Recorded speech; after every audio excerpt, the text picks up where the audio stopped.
Hello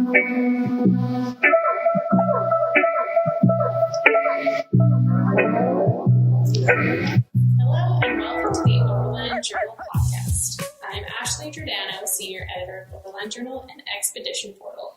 And today I'm in Riyadh, Saudi Arabia, talking with Luai Alsheheli, who is the owner of a 4x4 shop in Riyadh, Saudi Arabia called 4-Wheel Station. Thank you so much for being on the podcast with me today. Thank you for having me. One of the coolest things about overlanding is being able to meet 4x4 shop owners along the way. We have visited 4x4 shops in Latin America, and it's always a really cool experience. So I'm really excited to be at your shop today. Yeah, thanks for stopping by. Appreciate it. Yay! And a special thanks to this week's sponsor, Black Series Trailers. Have you seen how much more it's going to cost you to go RVing this spring? With gas prices skyrocketing, those overlanding adventures may seem like they're going to be a lot shorter, or maybe even going out the window. Or are they? Our April sale will have you fueled up and ready to roll because Black Series has a high-ticket gas card for you. All you need to do is purchase a Black Series RV between the 10th and the 20th of April, and we'll give you a gas card valued up to $3,000. Want to learn more? Visit our website at blackseries.net. How did you get into this For four-wheeling, you mean? Or? Yeah, so I guess, as a kid, I just loved four-wheel drive vehicles. I like to, check them out and, just look at their capabilities, what they can do. So I really liked that. And then as I grew up, it just kind of grew with me. And, I just enjoyed, checking it out and being part of it. So, yeah. And was that here in Riyadh, or where were you seeing these vehicles that were so inspiring?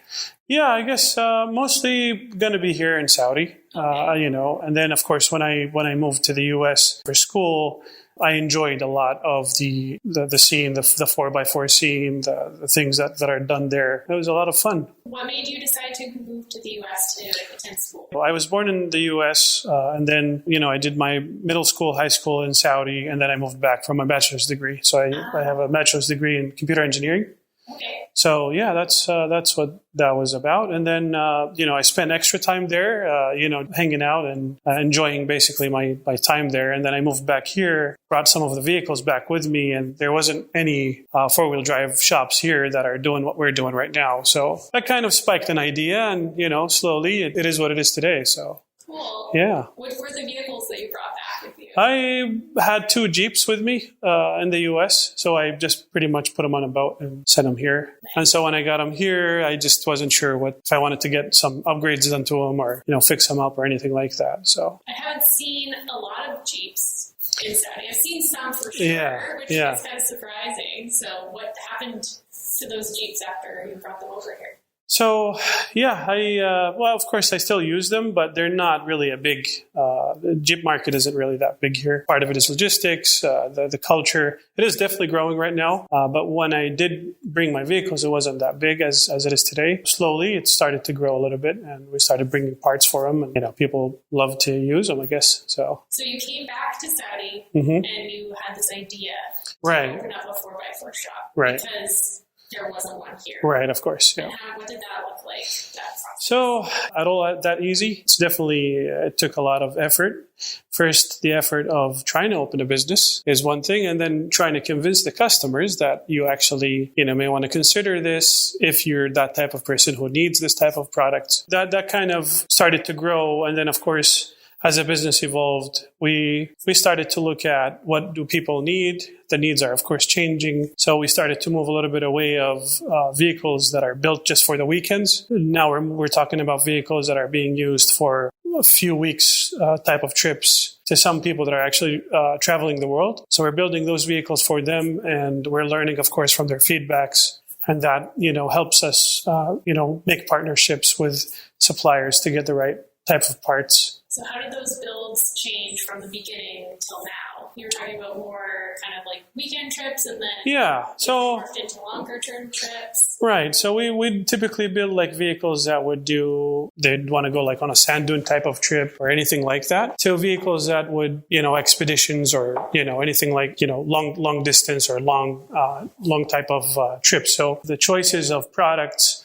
or gear would vary very heavily from those type of vehicles that are just going for like dune bashing or anything like that, to vehicles that are trying to sustain, make sure the vehicle is safe, their gear is in good shape, and of course it's serving them along the way. So that really did change a lot of what we've offered in the past and what we're offering today. And then you've got things that are unique to this market that are not, of course, maybe an important thing in other markets. For example, we were discussing this earlier, but the water tank situation. So that is something that we typically see as like something that we typically try to build a vehicle to integrate. And then it's typically something that we normally have to have in every vehicle, at least like 60 liters of water. Jerry cans definitely do a great job in that, but if it's integrated, it's normally a lot easier to deal with. And then we typically have like some kind of gauges to, just give us an idea about, consumption and all of that. So. And is it because in Saudi, the vast majority of the country is desert, and right. because of the high temperatures, is that right. the importance of water, or right. is there something else? It's a lot of things. So our diet relies on water a lot. So the food that we make uses a lot of water. People are praying 5 times a day. They have to use water for that. Just your hygiene, of course, you need water. There's not a lot of water places to get water from outside of course, small villages and towns. Because of that, you need to carry a little bit more capacity. And it really just boils down to how long you want to stay off the grid, basically. Yeah, it's something that you just have to factor in as far as building the vehicle and getting the right gear for it. Were there things in the U.S. that influenced the way that you build vehicles here now? Or is it a blend of what you see here and what you see in the U.S. or Africa or Australia? Yeah, I mean, I typically find myself in my free time looking at what other, markets and what other people, Scott Brady specifically is a big part of the influence when it comes to that. I really think about what he says a lot as far as how he builds his vehicles and when he talks about them and the things that are important. And if you just try to reflect that on the things that you're doing, your personal vehicle, I think it really does boil down to looking at other experiences, trying to figure it out what experiences may work for what you're trying to do, and then building vehicles from that. So going back to that original question, yes, we do a mix of both. We definitely started with a lot of the American products, American way of doing things. And then slowly, as we started to evolve, we started to understand that some things may not work as well in this market versus other places. So typically, like we just mentioned with the water tank thing, that's typically something you may see a lot of in the U.S. versus vehicles here. Almost every vehicle in the shop has a water tank of some sort. We were talking also about the differences culturally between traveling or overlanding or weekend tripping in Saudi versus North America. Right. And you were talking about one thing I thought was really cool about how if you're traveling in a group, the way that each vehicle in the group is set up is sometimes a bit different. The culture now starts to play a role. Meals are normally shared. You're not having people just bring their own food and they're eating on the side or something like that. Where typically you'll see everybody always eating together to the point where if somebody's having, they're just sleeping extra time, they'd wait for him to wake up or wake him up so that everybody can share the same meal. So that translates in gear being in the vehicle. It's not sometimes very clear on who's bringing what, but typically somebody with a pickup would have a lot of those gear and stuff like that, and they would typically share, their gear together. So that's typically how it normally works. It's changing a little bit right now, but it's always going to be some way like that. What are some other cultural differences that you see impacting this type of travel? I don't think really there's a lot. I mean, maybe like the tents. Some people would like to sleep in like a 3-post tent. So there's like a lot of people in the same tent. Yeah. That is something that you don't see it a lot these days. I think a lot of people are now with like social media and everything. I think people are starting to see everybody wants to have their own tents. That aspect is still there. But like I said, like with sharing meals and things like that. So a lot of the cookware, it's normally geared towards a bigger group. You typically have like, you're feeding like 7 to 13, 15 people, sometimes even more. It just depends. You don't typically see people moving in groups of like 2 or 3. Normally it's a minimum of 10 plus. Oh, wow. Yeah. So typically it is normally like that. It's just because they're you're trying to have a great time away from work and all that. So Yes. yeah, from that aspect, it's definitely a bit different. So yeah, Hey, that's awesome. yeah. So along with some of the cultural differences in terms of travel, there are some vehicle differences that we've noticed in the shop as well. Yeah. I guess maybe do a little short rundown on what is in the shop right now. So I we've know got, there's been a few things going on. But right. So we've got an HDJ 80 series. So that would have one HDFT motor. We've got, I think, 2 of those. We've got an Xterra that's getting electrical work. We've got Land Cruisers. We've got 79s, double cab, single cabs. They're all the V8 diesel motors. We've got an AEV Brute. We've got a 105. We've got a 60 series. We've got 2 110 Defenders and a 73, a Jeep TJ. That's what I think we have. And then, of course, we've got a D200 Dodge in the shop. So, yeah, we've got a few parked outside right now. So yeah, don't steal our trucks. So we've got an FJ40 outside that's got a 1FZ engine in it. We've got, what else do we have outside? I think we've got a JL. Oh, yeah, that's right. See, I forgot about that. Yeah. Yeah. Yeah, it's pretty cool. Yeah, so that one is it's an AEV. It's a 3500 chassis cab tray bed. It's got the 4-wheel campers, and it just arrived from the U.S. just a few weeks ago, and we're just going through the process of getting it registered and getting it roadworthy right now. So. What does that process look like when you're bringing a vehicle over from another country? Yeah, these vehicles specifically, because they were never imported through the dealerships. So it's a little bit difficult trying to, get it. That's actually why it's taking so long. But typically it'd take like 2 or 3 days at most to get it, plated and everything. Right. Nice. What types of clients do you have? Is it like a typical client, or is it all over the map? It's all over the place, honestly. Yeah. The bigger builds, normally, it's either a company that's trying to get it, like a media company, for example. They want a vehicle that is, maybe like built a little bit to haul more gear, for example, or like electrical, stuff like that. Oh, okay. But we get a lot. And then we've got, also since 2018, we've had a lot of ladies come in the shop too to get their vehicles built. Yeah. Oh, yeah. Because So women we're not allowed to drive. Now they are. Gotcha. So a lot of them are getting their vehicles built. So you'll have a mom who would come in with her kids, and she'd want to just try to understand what works and what doesn't. So we typically send them back out without anything, just to get them to try out their vehicles and try to understand what they actually need. And then they'd come back again to get their vehicles built. So that's normally how it goes. Yeah. Are they looking for accessories, or are they looking for Both. things to be done? Okay. Both. So typically with the wheels, tires, things like that, we really couldn't help a lot in that term because it normally boils down to taste. But when it comes to functionalities and things like that, we try to as much as we can help with what we know, of course. But with families, it's normally from what we've seen, their travels are not as aggressive, of course. So they typically spend, time around the city, normally maybe 2 or 3 days out to camp and have fun. So it is part of our culture to be camping. This is nothing new to us. No. Yeah. So that is something that maybe is a little bit different than different, countries. And this whole traveling is not a new concept to people here. We're trying to exercise it a little bit differently. And I think it is definitely, where we're growing in that. So I think, it's getting a positive feedback or, Sure, yeah. It's gaining traction. Yeah, exactly. It is gaining a lot of traction. Absolutely. Interesting. So, yeah. Do you have international clients that come through here, or is it mostly Yeah. Saudi clients? So we do. We have, so locally we have expats, we have Saudis. These are typically 90% of our customers, or a little bit more than that. And then we've got people that are traveling from outside of the country. They would come in for doing a quick inspection, or if they want to ask about something, typically we do that. We normally don't typically, do logistics for vehicles that are coming in and out, with some exceptions, of course, because it's, of course, not our business. But we do try to help as much as we can from a traveler's point of view. We look at it as, paying it forward so that when we hopefully travel one day and see it, we'd like to get that type of support when we're going out to unknown countries to us. So it's been great so far. We just keep talking to people about their experiences. I mean, I know you and Rich have been traveling for almost a month now. Yes. And it's been great. So, That's been amazing. yeah. It's So, been such an education. yeah. We didn't realize how much we based our worldview, I think, on Right. Latin America. Yeah. Which is basically a huge part of our travels have encompassed that area. Right. And so it was so insightful, and I'm so grateful to have had the experience here. Yeah. Because it's so different, and overlanding here is different, obviously. Right. You know, Yeah. like Yeah. different culture.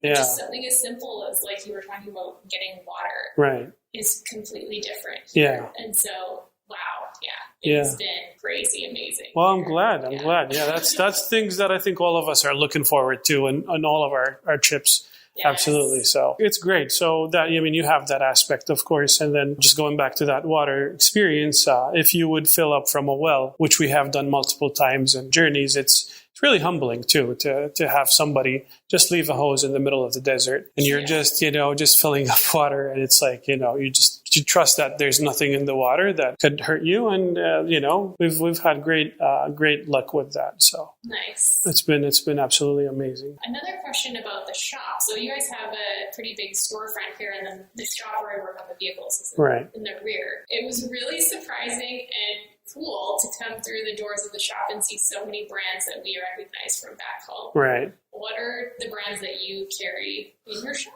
Right. So we distribute for multiple brands that are based in the U.S. and outside of the U.S. So we deal with AEV, Fox Shocks. We're distributors for them. We were distributors for Warren Industries, so we were their sole distributor in the country. We do a lot with Frontrunner, Alucab, Kmart out of Australia. We do Maxtrax, of course. So these are, some of the companies that we deal with. Red Arc Systems, so we do a lot of their electrical setups and our products. And then we've got in ARBs, of course. We do a lot of installs on those. And then you've got Baja Design. So we've got a few companies that we're happy to work with. And that choices were not just because we wanted the premium stuff, but we really believe that these type of products would take you out and bring you back. We typically this is our philosophy when we're trying to, bring products into our store, is just try to find the qualities that would take you to the empty quarter, for example, and bring you back. And we really believe in that. And we have seen throughout the years some of the vehicles that were stranded in the desert because they were what we think were having premature failures with parts that they've installed that were really expensive, trying to extract the vehicles and get the people, of course, out. That just kind of pushed us even further to go with premium brands. And I mean, they're great people to work with for sure. So nice. Yeah, it becomes really important, I think, when you have that high risk factor of heat and it's super remote. Yeah. And the desert, and there's nothing around. Right. Yeah. Corrugations also. I mean, it really is really hard on cars. I don't know if in your travels here, if you've noticed anything, but if you go to some of these areas, it's really, really rough on vehicles. I feel like overlanding is basically like this is systematic destruction of your time, basically. So I understand that. I think for corrugation, it hasn't been too bad here, but definitely like speed bumps. They're out of the blue. Yeah. Okay. Fortunately, we haven't done anything too bad, but rough rocks. I was really surprised to come across a lot of volcanic areas here.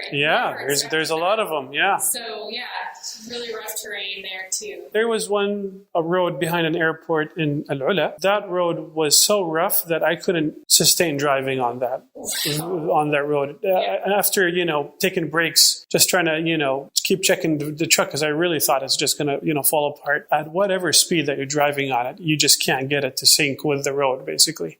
So after I got out of it, I found broken engine mounts. The isolators on the transmission isolator I was driving a Toyota then, so of course I couldn't find parts for it under anywhere. So I got it fixed, but I mean that there are some places that are really gnarly here, and we do that when we do shocks, tuning, and stuff like that. We take them out there and they heat up really fast. It's pretty crazy. What are the places in this country that you love the most? And it's just I have so many of them. Yeah.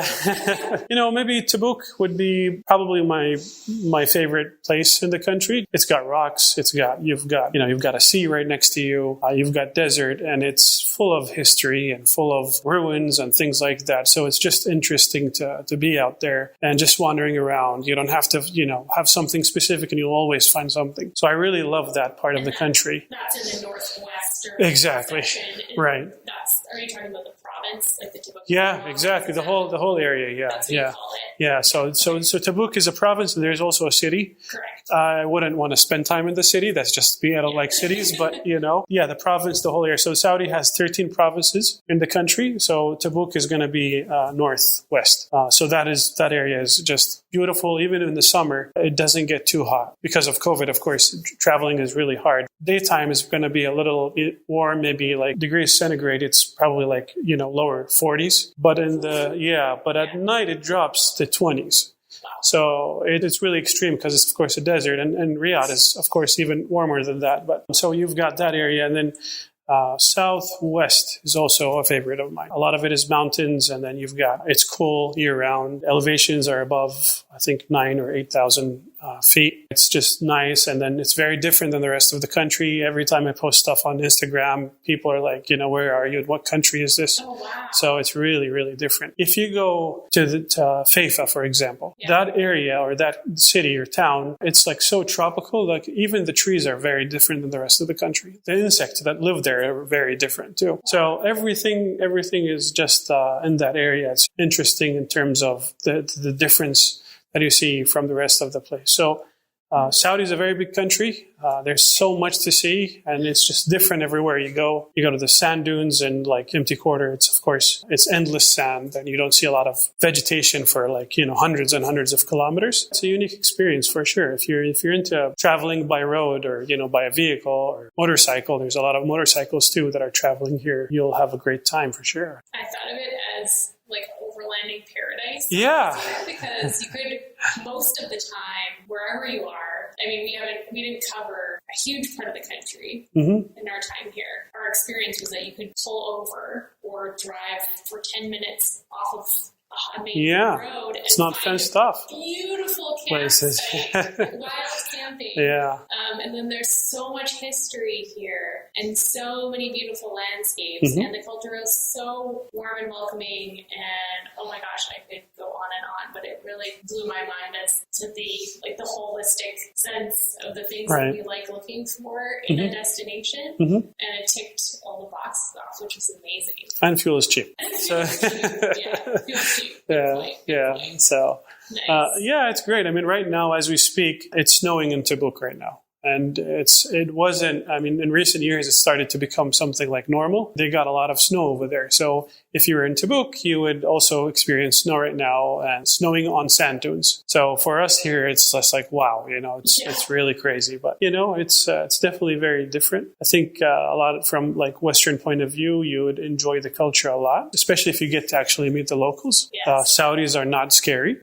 This is not because I'm, I think that's important though, because as Westerners, we're fed this kind of narrative about what this world is like. Well, I mean, part of it also was that the country was, it wasn't open for tourism, let's say. Sure. So that was also part of why there was so much unknown. But that also brings in a different layer of, exploring. So there's a lot of, so what they did here, there's a lot of things. So they changed the way that the country is accepting foreigners. So there's tourism now that's open. Business is easier. A lot of things they're changing here that are, helping the country get better understood and understand the culture. And I've traveled to a lot of places around the world, and personally, not because, I have, of course, some of me, like, I understand the culture too well, so I understand what is happening. But if I was to kind of try to remove myself from that and look at it, it's really, really beautiful because it's centric to family, it's centric to people. And, if you like that, and I think these type of values are shared around the world, I think you will really enjoy traveling here. People will go out of their way to help you. So if you'd have a flat tire, there was one Swiss couple that were here during COVID. They had their second spare tire blew on their way. And they were telling us that somebody gave them their wheel, and they gave us his phone number so that, we can ship it back to them just to get them to go. So I don't know if I can get that type of treatment in other parts of the world. I'm sure, of course, there's generosity is everywhere, but it's just normal for that to be seen here. You go to Hail, for example, and people there, their homes are open 24 hours. So the country is very safe. So you'd go into a house there, they'd invite you, and then you'd have lunch. Their neighbor would invite you for dinner. And all of a sudden you can't leave because everybody's just inviting you to the next house over, and they'd love to, learn about you and your experiences and stuff like that. Yes. So if you're on a tight schedule, don't go to Hayel. So, if you have a tight schedule, oh my gosh. Yeah. And special thanks to Equipped for supporting today's podcast. More than 15 years ago, Equipped Expedition Outfitters became the first American company to import the best-in-breed vehicle expedition equipment from across the globe. Since their humble beginnings, they have risen to become a go-to leader within the adventure travel industry, continuing to deliver a diverse portfolio of reliable, long-lasting products backed by unparalleled customer service. From shelter solutions from Easy On to portable fridges from National Luna to aluminum storage boxes from Alubox, their ever-growing selection of best-in-class gear increases your capability, comfort, and confidence during any adventure. Visit equippedone.com to gear up. I think there's a lot of things that, like you were mentioning, that are misinterpreted or not really. Some of it is, of course, political, but as you are seeing right now, and hopefully others that would travel here, they would see it's very different than what the media is pushing out. So, yeah. Yeah, it seems like a lot of changes are happening here, like you were saying, with Right. women Yeah. being able to drive. Of course. And they got the 2030 project Yes. happening. Yep. And huge events like Formula One, Formula E, the Dakar, and I also noticed like concerts and festivals. Oh, yeah. I mean, we didn't talk about that stuff too. Yeah. It's crazy. Yeah. So everywhere you look at, there's things. So if you're into art or opera, they have the biggest operas happening right now. Andrea Bocelli is Yeah. playing in the, what's it called, Mariah? Yeah, the Mariah building, yes, and Al-Ula, yes. Which is near... The Hijr, Al-Hijr, Al-Ula, yes. It's I don't know how to explain this building. Like, it's all glass on the outside. Right.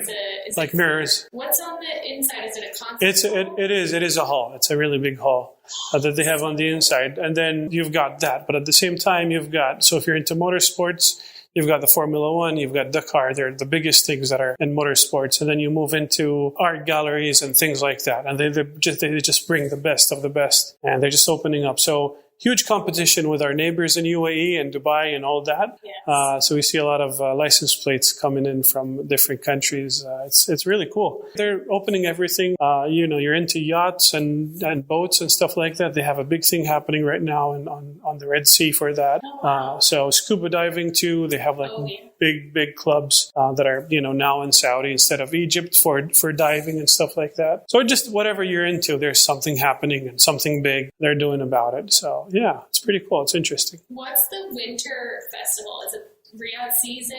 Right. I've been reading about that as well, which is like a bunch of events and things during their winter time here. So they have like the Saudi seasons. So each, let's say, a few months, they move it. So right now it's Riyadh season, but then there is like Jeddah season. Then you've got all these different things that they're doing. And then typically you'll see like concerts and things like that are happening in each city. And they just bring, different stuff and different activities for that. I used to be a figure skater, and so obviously I was drawn to this immediately, but there is like almost a Cirque du Soleil, but like figure skating, carnival type show thing. I'm sure they've had something like that. I mean, the things that they're doing is just crazy. Yeah, absolutely. So I mean, you've got that. And of course, for us, I mean, going back to traveling and all that, I mean, I don't know if you've tried local food, but it's very different than Western food. I'm sure you've seen. The coffee culture here is very also different.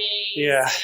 Oh my gosh. Yeah. And we love coffee. We've never had the experience where somebody has like driven up, like a family has driven up with their car, and the lovely woman like brings out this big teapot, and they all carry these like little mini paper cups, and they're like, here's the Arabic coffee, which is delicious. Right. So that's cool. But then you've got like traditional tea houses in Jeddah that we visited, which were a different experience from like the more modern ones that are really cool inside. Like beautiful decoration and architecture and delicious coffee. We really enjoyed that part too. Yeah, it's great. I mean, even like going to like cappuccinos and things like that. They're really Saudis love their coffee. They love their tea. And they take it extremely seriously. Yeah. So if you want the best food, I think you'll find it here. For sure. If you go to like in Riyadh, where we are right now, tell my friends in the U.S. that if you want the best burger, come to Saudi for it. American burger. I mean, just because of like, all the restaurants, and everybody just takes it, very seriously about the taste and everything. And it's pretty cool when it comes to that. What would you make at home? Like, what are the food? Saudis eating at home? I mean, everything. I got a little bit of a taste of it. Yeah. coming? So, it typically just depends on what they like. Like kebsas, for example, are like really big here. There's other foods like jirish, garsan, margouk, these type of foods. They're like local. Maybe we'll try some tonight if you guys would like. Yes. Yeah, so that's typically what you see. And then, of course, everybody's getting shawarmas and they're getting like their burgers and everything. Yeah, it's a and big steaks. range Yeah. I've seen, and especially the influences from, let's say, Syria, Lebanon, like the hummus and labna and flatbread and beans and delicious things like that. But yeah, it's this big range. Yeah, Which is cool. We've got a Vietnamese restaurant right next to us. It's the only one actually, right next to the rent-a-car across the street here. But yeah, that's the only one. So everybody comes in for it, but it's, we've got pretty much the range of food that's also changes from region to region. So we're in Riyadh. Yes. Some items you'd find them here. I mean, typically you'll find everything here. You go to like south or east or west, and typically they'll have something that is more common in their area than it would be like for here. Right. Problem with cities, and I think this is global, it's a melting pot. So everybody is having everything at any time. So it's a little bit, fun going through a lot of the gas stations or fuel stations will have a little coffee drive-through. I don't like those, but yeah. You don't like I don't like those, yeah. We were like doing it all the time. Really? Okay. We always wanted it to your coffee. It just tastes like milk all the time. That's just, what I think, but But I love the Arabic coffee, which I've never had. Oh, okay. And okay. It's really different. Yeah. They use a different preparation for the bean or... Maybe they're using, because, so these type of stores, normally they have something that's like a quick ready-made or, they're sold in small bags. They just put it with water. You can get them at like grocery stores. But the lady, so there were a few ladies that shared tea with me, and those like the Arabic coffee. Okay. Not tea, the Arabic coffee, right? Yeah. Inside their car. Yeah. And I was expecting coffee colored, but it was actually more of like this yellow creamy color. Yeah, it is that. It just depends. So it's just like coffee beans that we'd get, at like a specialty coffee shop or something like that. Yeah. You can just change it up and it would give you like different colors and that. I wouldn't know what you actually had, but I mean, it is typically, you can go with the ready stuff. Some of it is really good too. Mm-hmm. But like if you're trying to get a latte or something like that, then I would maybe not want to go to these, that's just me, but others, one of my friends, he wouldn't miss a one. So, Maybe it was because we were like out in the middle of nowhere. Yeah, and you're just like, coffee shop. Yeah.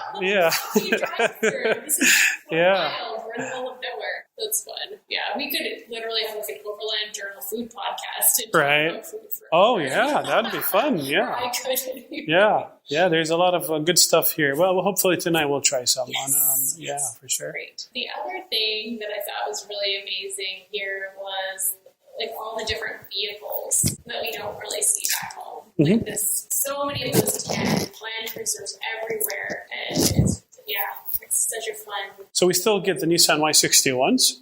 Okay. So those have, I believe they've been discontinued in Australia for, I think, a few years now. They're still in production for the Middle Eastern market. Mm-hmm. So we get the 4.8 VTC motor, that's a gasoline engine. And we still get the FJ Cruiser. That's so many of them. I'm so surprised. Yeah, they're still made brand new from Toyota for this market.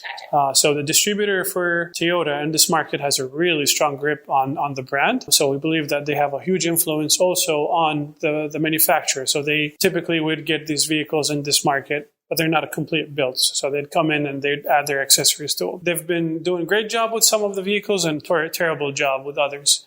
So, but like for example, like compressors, they'd add them from the dealership and they work really well. Some of them do. So these are tons. And then, of course, keeping the FJ running. They're just really in high demand. We have not stopped this, or 2021 has been an FJ year for us. Oh, wow. It's crazy how many we've seen in the shop. Yeah, it's, they come in brand new. They come with lockers, of course. And then, of course, you go look at other vehicles like the 70 series is still in production. We're still getting those. We just started getting the 1VD motor. So that would be like the V8 turbo engine. So that's coming into this market, but people are now starting to look at them outside of agricultural. They want to build them up for like overlanding and having fun. or someone like me who wants to make a rock crawler out of it. So, so yeah, that's typically what we would see. And then you've got some of the people that would have like vans. They're like 2-wheel drive. Okay. These type of vehicles are interesting because you, of course, can't take them too far. They would use that. So I guess you can use whatever you got and work with it. So it's cool. Yeah. So you have a variety of vehicles. I do. How many? I really don't know. Maybe, I've got a few. Some of you who may know me as a Jeep person. And of course, as I moved back and starting using them, it's been hard to keep them running for, or maintaining them and doing all that. So I, started getting into Toyotas, and because of their global support, I've had a great, experience working with them. And then of course, as you start to wrench on them and understand them more, you develop an understanding of why they're built like that and who's the customer for these type of vehicles. And so I've got a lot of Land Cruisers, Troopies, that 73 that we just looked at, the 60 that I drive everywhere. These are the type of vehicles that, typically I use. That 105. I love driving that thing. It's just so comfortable. I have a 80 series. This is what comes. I have a Mercedes G-Wagon. It's a 460. Oh, nice. It's a 2-door, so it's like the short wheelbase one with a hardtop. Yeah, I've got a few of these, but I typically buy older vehicles just because I think they're more fun to work with. They have more character. Yes. And they smell funny sometimes. So it's cool to fix them up and enjoy the process. That's typically what I like to drive. At 60 specifically, I have a lot of kilometers on that thing. I've been almost to the border with Yemen. I had a really big problem there in that vehicle. So, it's been everywhere with me. I don't think I'll ever sell it. But everything else is for sale. So I'm just kidding.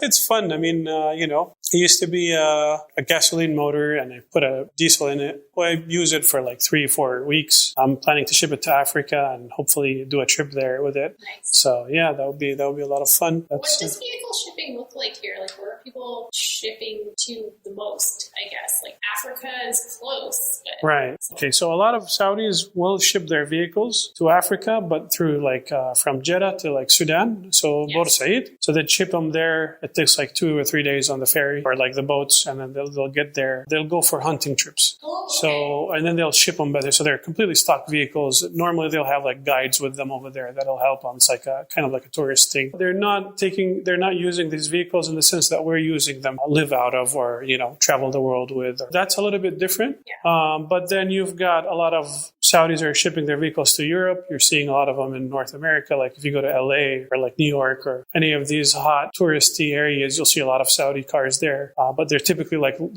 rich Lamborghinis and Ferraris, these type of vehicles that would be used in these type of areas. But then I think now people are starting to see, okay, what if I've already seen Saudi? I'd like to go even further. So we're starting to see people go to neighboring countries. They'll go to Jordan, Oman. You got UAE, of course. So you're starting to see a lot of that. But because of their size and what Saudi has to offer, normally it's not enough. They'd like to see more. Sure. So we have people now planning to do this Mombasa trip that we were talking about earlier. To Kenya, and then we've got people going to Namibia next year too. So we're going to be starting building these vehicles up here shortly. So we've got 270 series Land Cruisers for that, and yeah, that's typically what we have. Hopefully, with with social media and everything, and everybody's trying to travel, I think there's going to be a lot more people doing it than just a handful of people. So. We haven't seen. I think we saw 2 overlanders from. I think it was one was a Swiss couple that I also interviewed in another podcast episode. And then there was another European couple, I believe. We just saw their plates, but we didn't see anybody else. But I think because of the route to get here from Europe is a bit tricky in some parts. It's hard, yeah. I mean, especially with Syria and what's happening in that. It used to be maybe 15, 20 years ago. I remember seeing a lot of, European license plates that are just trying to make their way to go to, let's say, India or something like that. Or they just want to go to UAE, for example, or Oman. That, of course, with all the issues that are happening north of us, that's kind of making it a little more difficult. So my dad is a motorcyclist, and what he's done in the past, he would ship his motorcycle from Yenbor. So that's like on the Red Sea. Okay. And then they would ship them like to Greece, or they'd ship them to like Turkey or something like that. And they'll continue their journey. So they've been as far as to Switzerland, but they're mostly on roads. Yes. So I don't know if they'd call them overlanders but they're just enjoying their ride to go to Switzerland, and then they'll just stay there for a few weeks and ship them back. But it's definitely challenging trying to do the drive. It's definitely challenging to do that. Have you seen any changes or challenges since more tourists have been allowed to come in Saudi, or do you think it's been mostly positive? It is definitely 99% positive. Yeah. This is what we've been hearing. I'm sure that some people have had some issues at some point. Sure. It happens everywhere. From my perspective, I would love to leave everything as is, just so that, us who like to travel and see things the way they are would appreciate it more without having fences and things like that. Because the changes are coming. They are. Increased. And especially Tabuk is because that's now Neom. So there's a huge city that's being built there. You've got the Line, which is another city that's going to be built without any streets. So that whole city is going to be buildings on one line. So it's a crazy concept. Check out videos of it on YouTube or what they're planning to do with it. But we did see a lot of construction and stuff. For Neom when we were in that area, like a huge amount. We were shocked at the just vast. Like what's going on? Yeah. Yes. I mean, we traveled there. First time for me to go there was like 2011 or 2012, I think. There was nothing there. And it was just so nice because, even me traveling there as a local, people are like, what are you doing here? You're not, they know that they don't recognize this type of vehicle to be there. So it was really nice. And I would encourage anybody who wants to travel here to make that maybe one of their first priorities, to go and check out that area before the full development happens. Of course, that's going to be amazing from having a big cities and everything. But if you want to see deserts, that would be the perfect place to start. For sure. Especially the beaches and all that is just so pretty over there. It's great. And then, the mountains that are in that region, I think as more people start to live out there, you're going to be starting to see more traffic and you're going to start seeing more people that are traveling. We were already running into people that are doing basically what we want to do. So if you wanted that isolation, I think you can still do it for the next few years. But then after that, it's just going to be really busy. Yeah. So change is coming. Absolutely. You can feel it. Besides that, I mean, you go south, you can go, some places near Riyadh that are really nice.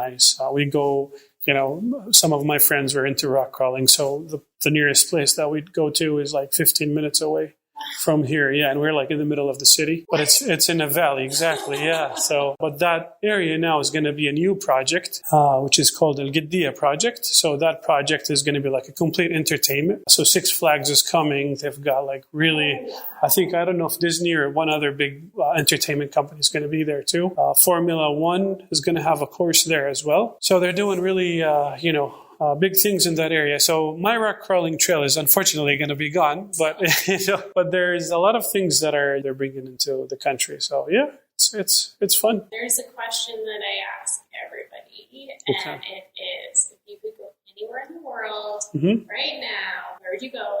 Oh, maybe I'd love to go to Namibia. Yeah, I'd love to do that. I've never been there, but I've seen a lot of videos, and it's just so interesting to me. I love deserts. I love mountains. I haven't seen mountains in Namibia, but I think that there's like this. It just never escapes my mind that dunes that are on like the ocean side. I think it's on the western side. Yeah. It's just crazy. Like it's so beautiful. I'd love to go there one day and drive on that coast. It would be really nice. I don't know if I can climb up the dunes from the other side, but yeah, it's definitely interesting. So I'd love to see that. That's awesome. I wanted to ask you about, you mentioned Scott Brady and how his influence, I don't know if you didn't say influence, but you've looked at what he posts and what he thinks. And he has been an influence, actually. Okay. Yeah. So I've known Scott for 10 years. I was going to ask you about that because I was wondering, the audience might not know that you guys knew each other. When I was in the U.S., my final trip before I moved out of the country, I went west, and I used to live in Colorado. And actually how I got to Colorado was through one of my friends. His mom was from there. And when we were here trying to decide what college to go to, she said she knew that I was into Jeeps. So she said, if you like Jeeps, there's a lot of trails in Colorado. That immediately sold me to go to Colorado. So that's actually how I picked Colorado. And thankfully, I met a lot of great people over there. And it's just so beautiful. Right now, I hear it's like crazy overpopulated with new people over there. But my experience was great. So anyway, I went west for my last trip. I don't know if I would call it overlanding. I mean, to me, it's just, I'm just driving, having a great time. And it's just this trip that I'm doing. I knew Scott was in, I think think he was in Prescott, Arizona. I wanted to stop by and say hi, and I wanted to see their setup. How did you know that he existed? Well, that was through Expedition Portal, I think.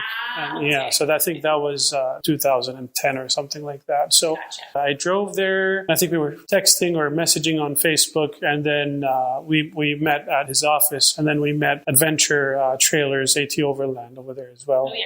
One of my axle seals was leaking, so we ended up having to fix it there. So the guys there were totally awesome with Mario and his team, and Yes. we fixed it up. And we spent some time with Scott. We actually drove a J8 that he had. That was a right-hand drive. So that was an experience that I didn't drive a Land Cruiser or any vehicle that was a right-hand drive before that. So that was my first experience, and it was in a military Jeep, So it was pretty cool. So that was fun. We spent that afternoon together. We went for dinner, I believe, and then the next day we fixed the Jeep. And I got on my way, and we've been friends ever since. I mean, we've been, talking about a Saudi trip that would one day happen. So we tried to apply for a visa. This was before this tourist thing that was opened up. So hopefully now we can get him to come out here. Yes. So Scott, you gotta come here. Yeah. So that'll be a lot of fun. I mean, that's kind of how we met. Very cool. Yeah, I'm very grateful for that connection because Scott introduced us, and Yeah, that's right. now we're here. Exactly. How crazy is that? Yeah, it's pretty I cool. know. Well, thank you so much for feeding. Yeah, thank you for stopping by. Appreciate it. It's great. It's such a valuable insight to the world of off-roading and overlanding Right. on the total opposite side of the world. Yeah. If people are interested in checking out the shop or anything to do with you, Yeah. where should they find you? So I'm on Instagram as Luai 4-Wheel Drive, so it's 4WD. And then our business is on Instagram as 4-Wheel Station. It's the number 4. That's us. And yeah, reach out to us if you want to travel and come and check out Saudi. We'd love to have you. Just don't bring COVID with you, please. But just kidding. Yeah. So, but yeah, I mean, that's where you'll find us. Yeah. Cool. Well, thank you so much. Thank you. It's been an absolute pleasure. Thank you all for listening, and we will see you next time. Thank you. Sweet. Thank you so much. Thank you.